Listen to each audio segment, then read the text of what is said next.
Hi everyone, let me take you on a brief journey of caffeine and how it impacts our daily lives. It can be motivating, comforting, and even addictive.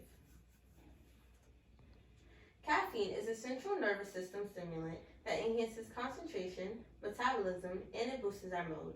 Caffeine can be naturally found in cola nuts, tea leaves, and buds. It's featured in energy drinks such as Red Bull, soda, ice cream, chocolate, and even breakfast cereal. Although the most concentrated sources of caffeine are in coffee and black tea. Millions of people consume caffeine.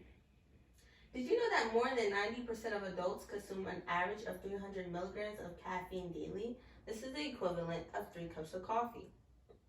Several recent studies have shown adults who are 60 years older consume 72% of coffee, whereas those who are 18 to 24 years of age intake 47%. Caffeine is very motivational. It also has its benefits.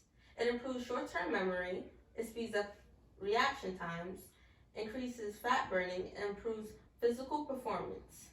Like athletes, for example, they drink caffeine in order to continue on with their task in sports.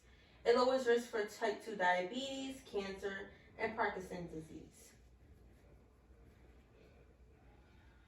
For us to analyze and evaluate caffeine at its core, we must know how it affects us internally, specifically the brain. Caffeine momentarily blocks out adenosine, a molecule that when bonded to its receptors reduces neural activity and promotes fatigue and sleepiness. Basically, caffeine works to continue our neural activity instead of slowing it down, so we don't feel tired. Instead, we feel awake, alert. The stimulant affects the central nervous system after 15 to 30 minutes of being ingested. Frequent consumption of caffeine alters the human brain chemistry and physical characteristics over an extent of time. Caffeine can be very good, but it also can be addictive. Caffeine usually slips under the radar as not being addictive because it is both widely used and supported in society. According to the World Health Organization, caffeine is viewed as an addictive substance. Addiction arises from chemical changes that continuous consumption produces in the brain. In turn, a regular consumer gradually develops a tolerance, similar to drugs or alcohol. Therefore, many people increase their caffeine intake to achieve the same desired effects as before.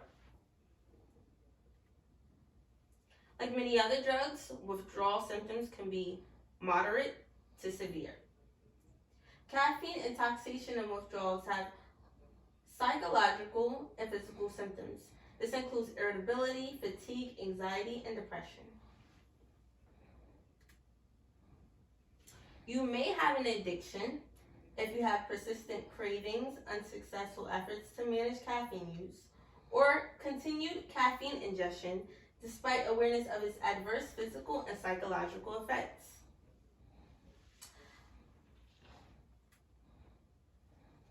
Caffeine can have grim effects on our organ system.